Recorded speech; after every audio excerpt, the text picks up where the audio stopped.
So I'm turning 30 in just a few days, and seeing as I've documented this entire last decade on YouTube, I wanted to do a little recap of things I've learned in my 20s that I wish I knew at the beginning. Also, if you guys like these types of videos, I actually started a podcast where I talk about everything from how much money I made last year to everyday life things like getting out of a funk, making new friends. I sometimes have guests on, sometimes solo episodes. So if you are someone who likes podcasts, I'll have it linked down below. Go check it out. My last one was actually how much money I made last year. So if you're feeling nosy and want to check that out, I'll have it linked down below. And now let's get into the things that I learned in my 20s. The more you lean into something, the more you like it. So I really learned this one when I moved back to Seattle. I embraced it. I decorated my apartment. I leaned into it. I made this whole bucket list of things I wanted to do while I was there. And it actually made me enjoy it so much more. I would go on walks around the city and just explore. Like, I just really leaned into it. But you can take this into anything. If you're taking a class, participate in the class. If you're at an event, go up to people, introduce yourself to people. Like, guaranteed you'll have a better time if you lean into what you're doing than if you resist and you're like, I don't know if I really want to be here or do this. Okay, then leave. Then go find something you want to lean into. Your initial thought or reaction to something isn't always the truth. Question your programming. I used to take my initial thought and reaction so seriously to things. Like, if I was in a conversation with someone and they were kind of short with me, I'd be like, they're for sure mad at me, like they don't like me. And then I started to realize, no, like they're probably just having a rough day. They're probably busy. Most of the time your initial thought about something is not that accurate. You kind of have to like reframe it a bit. Movement is a cheat code for feeling better. What they say about endorphins, yeah, unfortunately it's true. There's never been a time where I was in a bad mood, sad or anxious or tired, where I didn't feel better after working out. Always makes you feel better. It's science. And I really learned this in my earlier 20s when I'd wake up feeling anxious.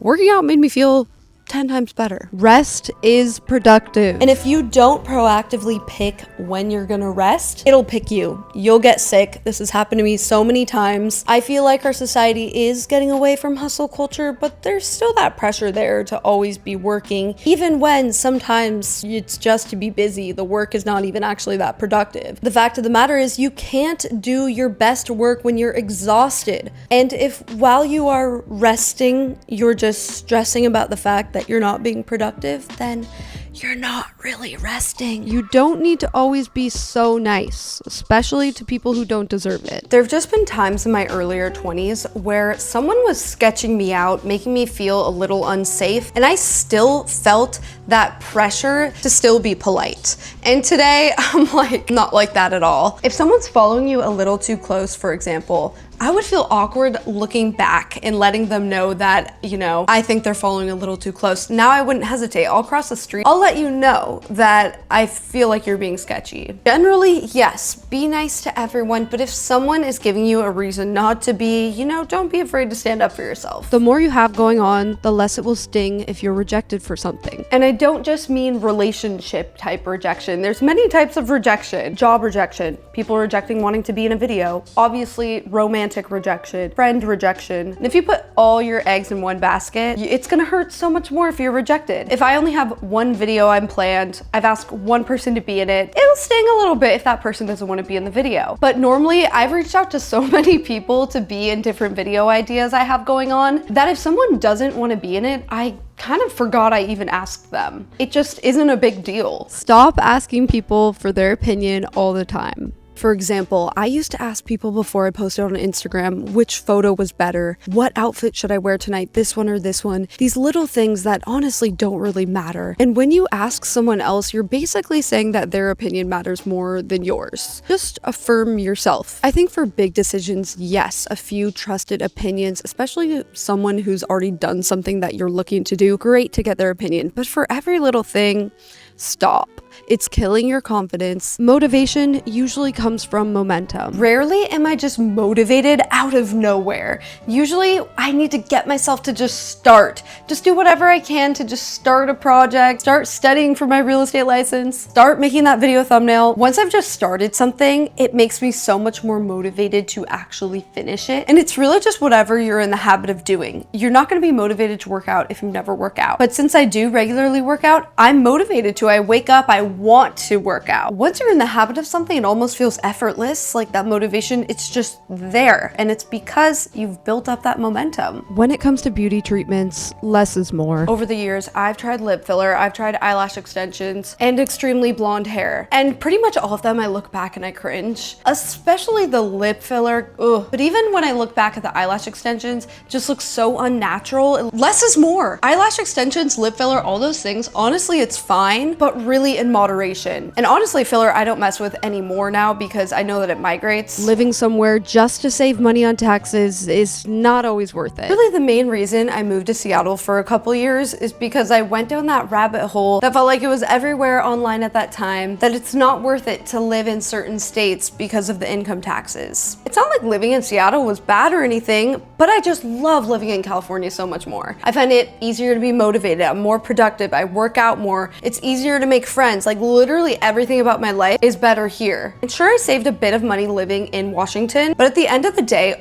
you will save what, max 10% of your income living somewhere else, but I think you lose out on experiences in the place that you really want to be. Most of the things that stress you out today, you will not have to deal with 6 months from now. Some things actually just work themselves out on their own. They just need a little bit of time. Other things, you do figure it out. But almost everything that is stressing you out right now, it's not going to be a big stressor 6 months from now. Everything is temporary. This is something that really hit me when I was going through a difficult time in my earlier 20s. And I do remind myself time to time if I'm just kind of going through it. If I'm in a rut, I'm in a funk, things are not going well, it's temporary. It really is. Give something a few months, try something new, create some new habits. Things will get better. They always do. Spending money on something you love is not a waste of money. I have always been one of those people that just feels bad spending money that's not absolutely necessary. But tennis, something that initially was not, necessary for my life, I don't feel guilty about spending money on it because I absolutely love it. And it's brought so much good into my life. Like, I feel like it honestly just fuels me. It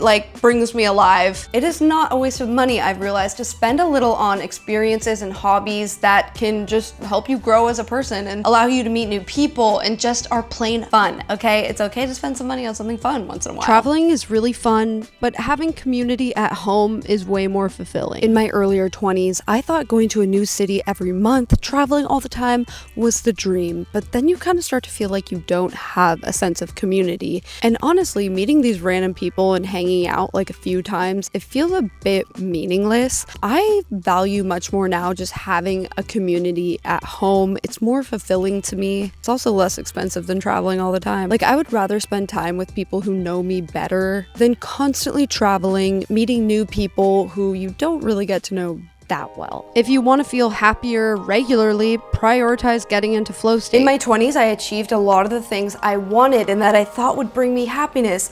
Buying a cool car, buying a house, going on a vacation. And these things will make you happy for a little bit. What I found makes me actually a lot happier is just prioritizing flow state in my life. This is when you're in the zone. Time passes you by so quick, you forget about time itself. You're so in the moment, enjoying the activity that you're doing. Before, I really thought I'd be happy on a vacation just lying on the beach drinking a margarita, but honestly, that's kind of boring. I have a way better time doing things that put me into flow state, going on a vacation that's more active. I know not to delay my happiness to when I buy a nicer place to live in LA, because I know with a hedonic treadmill, I'll just get used to it. It'll make me happy for a little bit, but what really makes me happy is just getting into that flow state every day. Don't make decisions when you're hungry, angry, lonely, or tired. Whenever you're experiencing any of these, it just primes your body to be in a negative place. It really isn't a good time to make decisions. I actually think if you can, it's not a good time to work either. You are better off eating or resting a little bit before really diving into some work, because you're gonna do it better. Like, you have to fuel yourself, go to sleep, eat a good meal, go on a walk, talk to a friend, and then proceed. Going and doing things on your own that you're interested in will bring you to the right people. I really learned this one when I started playing tennis. I really wanted someone to come with me. It's like a little intimidating to go to these classes alone at first, but it was kind of hard to convince someone who didn't really want to start playing tennis to come to a class, pay the money, all that. I realized just going alone, I met people there who actually actually wanted to be there and made all these friends I probably wouldn't have made. I probably wouldn't have put myself out there as much had I gone there with a buddy. So if there's something you're interested in, a run club, a pottery class, it's okay to go alone. In fact, it could be better. It could lead you to people who you're meant to be around. Compound interest is a very powerful tool. It's the closest thing that you'll get to free money. In my early 20s, I started investing, and now I see the benefit. If you're getting an average 10% return a year, your money will double about every 7 years. Compound interest is incredibly powerful. They call it the eighth wonder of the world. And in my 20s is when I really saw the power of it for myself, and then started more heavily investing. And thank God I did, because now I'm in a place where I'm financially so much more free. That's why I don't spend my money on really dumb things. I don't buy a lot of like designer items, for example,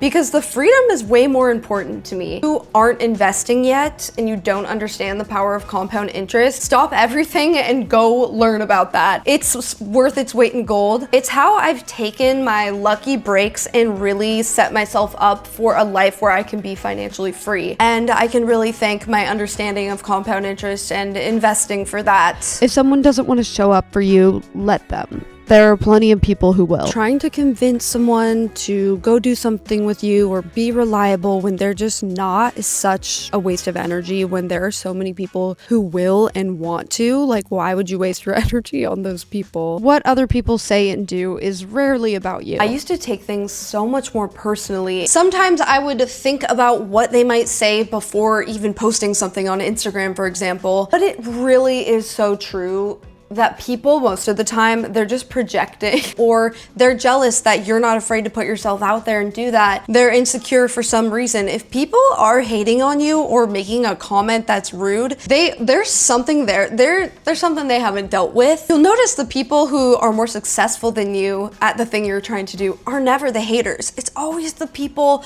who want to bring you down with them. You can get better at almost anything if you believe you can. It's called a growth mindset. If you don't have one, get one. A lot of us are programmed to have these set beliefs like, oh, I'm not good at math. I could never learn another language. I could never do this. Yes, you can. But if you believe you can't, then you're right, you can't. I actually think most things are not talent. In a lot of ways, I think talent is a myth. People say I'm talented at making videos. It's a skill set that you build over time. I'm like, how can people not see this? I was not good at this like the first time I did it. And so many things are like that. I think the only thing, honestly, you can't really get better at is probably like singing. But basically everything else you can get better at it, and you need to have a growth mindset if you want to live a good, fulfilling life. So those are some of the things I learned in my 20s that really jumped out at me, and I feel like I would want to know if I was still in my 20s and feeling kind of like, what am I doing with my life, you know? Honestly, I feel like you can take these at any age. Doesn't really matter if you're in your 30s, 40s, like these lessons can be learned at any age, really. So I hope that you enjoyed this video. Once again, I will have my podcast linked down below if you guys want to go see the latest episode that dropped, all about how much money I made last year. But I have other episodes you can see. It also is on Spotify and Apple Podcasts, so be sure to follow on there too if you want to see it each week. And that is going to be it for this video. I hope that you guys enjoyed, and I'll see you in the next one.